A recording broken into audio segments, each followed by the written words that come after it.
اعوذ باللہ من الشیطان الرجیم بسم اللہ الرحمن الرحیم یا ایھا الذین آمنوا اتقوا اللہ وآمنوا برسولہ۔ اس کے دو مفہوم ہیں، ایک تو یا ایھا الذین آمنوا اہل ایمان، مسلمانوں سے خطاب ہے۔ اہل ایمان اللہ کا تقوی اختیار کرو اور اللہ کے رسول پر ایمان کو پختہ کرو۔ لقد کان لکم فی رسول اللہ اسوۃ حسنہ۔ ان کی زندگی میں دیکھو کیا توازن تھا، انہوں نے ترک دنیا تو نہیں کی، شادیاں کی، بھرپور زندگی گزاری ہے، ان کی اولاد بھی تھی، کتنی بیویاں تھیں، ہاں اس کے باوجود پوری زندگی لگی ہے دین کے غلبے کی جد و جہد میں۔ یہ اسوہ ہے، یہ آئیڈیل ہے تمہارے لیے، یہ نمونہ ہے، ان کی پیروی کرو۔ لقد کان لکم فی رسول اللہ اسوۃ حسنہ۔ اور اس اسوے میں واقعہ یہ ہے کہ یہ بھی دیکھنے کی ضرورت ہے، ایک تو یہ کہ آپ حضور کی زندگی میں گنتے چلے جائیں، یہ چیز بھی تھی، یہ چیز بھی تھی، یہ چیز بھی تھی، یہ چیز بھی تھی، یہ چیز گن لی، آپ نے فہرست بنا لی، آپ نے وہ ساری چیزیں جو ہے اپنے اندر پیدا کرنے کی کوشش کی، فیصلہ کر لیا کریں گے۔ لیکن اگر یہ حماقت آپ نے کر دی کہ دیکھا نہیں کہ ان مختلف چیزوں کے مابین ریشیو پروپورشن کتنا تھا، اصل شہر ریشیو پروپورشن، ایک چیز کتنی تھی، دوسری کتنی تھی، تیسری کتنی تھی، اگر ریشیو پروپورشن ڈسٹرب ہو جائے گا تو اسوہ تو ختم ہو جائے گا۔ جیسے نسخے کے اندر 4 دوائیں ہیں، ایک تولہ بھر ہے، ایک ماشا بھر ہے، ایک فرض کیجیے چھٹانگ بھر ہے، اور آپ نے وہ چھٹانگ والے کو تولہ کر دیا، تولے کو چھٹانگ کر دیا، تو نسخہ شفا کے بجائے نسخہ ہلاکت بن جائے گا۔ تو محض یہ ثابت کر دینا، یہ ثابت ہے، فلاں حدیث سے ثابت ہے، یہ ایک بات ہے، صحیح ہے، لیکن یہ دیکھیے کہ حضور کا مجموعی جو طرز عمل ہے، آپ کا جو رویہ ہے، زندگی جو آپ نے گزاری ہے، اس میں ٹائم ایلوکیشن کیا تھا، اس میں ریسورسز کی ایلوکیشن کدھر تھی، اس میں اب پرائرٹیز کس کو تھی، کیا چیز جو تھی وہ پرائمری تھی، کیا سیکنڈری تھی۔ اگر یہ چیزیں بھی ملحوظ نہ رکھی گئیں تو وہ اسوہ نہیں رہے گا، وہ کچھ اور بن جائے گا۔ لہذا یہاں زور جو ہے وہ آمنوا برسولہ۔ اور ایک بات یہ ہے کہ یہاں پر اہل کتاب کو بھی خطاب کیا جا رہا ہے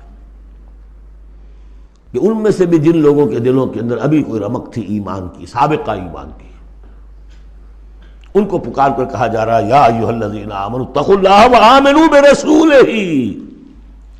اللہ کو تو تم مانتے ہو پہلے سے، اس کا تقوی اختیار کرو۔ اب تمہارے لیے بڑا امتحان یہ کہ اس رسول پر بھی ایمان لاؤ، اور اگر تم اس رسول پر بھی ایمان لاؤ گے یؤتکم کفلین من رحمتہ، تمہیں دوہرا دے گا اپنی رحمت میں سے حصہ۔ اہل کتاب جو ایمان لائے حضور پر، ان کے لیے دوہرا اجر ہم پڑھ چکے ہیں پہلے، یہ سورہ قصص میں آ چکا ہے۔ وَيَجْعَلْ لَكُمْ نُورًا تَمْشُونَ بِهِ، اب یہ دونوں کو کور کرے گا۔ اگر تم نے رسول پر ایمان پختہ رکھا، اسی لیے جو میں زور دیتا ہوں کہ منہج انقلاب نبوی تلاش کیجئے۔ آپ حضور نے کیسے انقلاب برپا کیا؟ محض اقامت دین کی جد و جہد کے لیے تن من دھن لگا دینا، یہ پہلا قدم ہے۔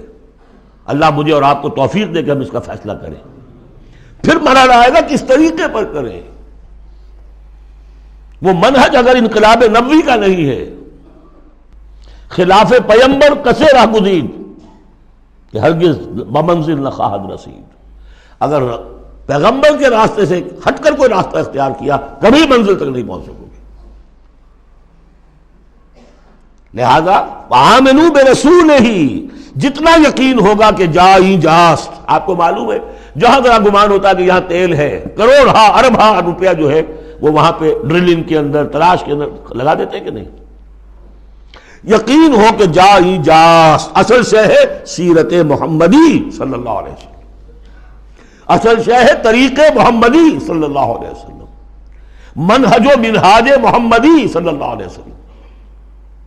وَلِكُلٍّ جَعَلْنَا مِنْكُمْ شِرْعَةً وَمِنْهَاجًا، ہم نے تم میں سے سب کے لیے علیحدہ علیحدہ شریعتیں، علیحدہ علیحدہ منہاج بنائے ہیں۔ منہاج محمدی کیا ہے، اس کو تلاش کرو اور اس کو اختیار کرو۔ یا ایھا الذین آمنوا اتقوا اللہ وآمنوا برسولہ یؤتکم کفلین من رحمتہ ویجعل لکم نورا تمشون بہ ویغفر لکم واللہ غفور رحیم۔ اور بخش دے گا۔ پھر اس راستے پر آدمی چل پڑے، رخ سیدھا کر لے، بحیثیت مجموعی زندگی صحیح رخ پر آ گئی تو خطا تو ہو جائے گی کبھی نہ کبھی، کہیں پاؤں پھسل جاتا ہے آدمی کا، اٹھتا ہے توبہ کرتا ہے۔ انما التوبۃ علی اللہ للذین آمنوا للذین یعملون السوء بجہالۃ ثم یتوبون من قریب واللہ غفور الرحیم، اللہ جو ہے وہ غفور الرحیم ہے۔ تو میں نے جو اس آیت کا مفہوم بیان کیا آپ کے سامنے کہ اس میں خطاب کا رخ جو ہے اہل کتاب کی طرف بھی ہے، اس سے اگلی آیت جو ہے بہت کھل جاتی ہے۔ لئلا یعلم اہل الکتاب الا یقدرون علی شیء من فضل اللہ، جن کے سامنے یہ پہلو نہیں آیا اس آیت میں، انہیں یہاں کہنا پڑا کہ یہاں لئلا میں لا زائد ہے، مراد لکے لا یعلم۔ اگر تو وہ آیت صرف مسلمانوں سے خطاب کر رہی ہے تو انہوں نے ترجمہ کیا تاکہ اہل کتاب کو اچھی طرح معلوم ہو جائے کہ اب انہیں کوئی قدرت حاصل نہیں ہے اللہ کے فضل پر، کوئی حصہ حاصل نہیں کر سکتے اللہ کے فضل میں سے۔ میں نے جو دوسرا رخ بیان کیا ہے اس سے سمجھیے تاکہ نہ سمجھے اہل کتاب کہ اب ان کے لیے اللہ کے فضل کے حصول کا کوئی راستہ نہیں رہا، راستہ ہے، اب بھی ہے، کھلا ہے، آؤ محمد کے قدموں میں آؤ، آؤ قرآن کی طرف آؤ۔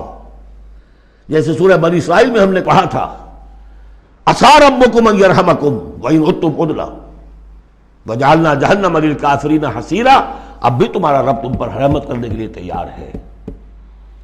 تم تھے لاڈلے تھے، اس میں کوئی شک نہیں، اب تم راضی درگاہ ہو گئے ہو اپنے طرز عمل کی وجہ سے، اپنے کردار کی وجہ سے، لیکن اب بھی تمہارا رب تم پر رحمت فرمانے کے لیے آمادہ ہے۔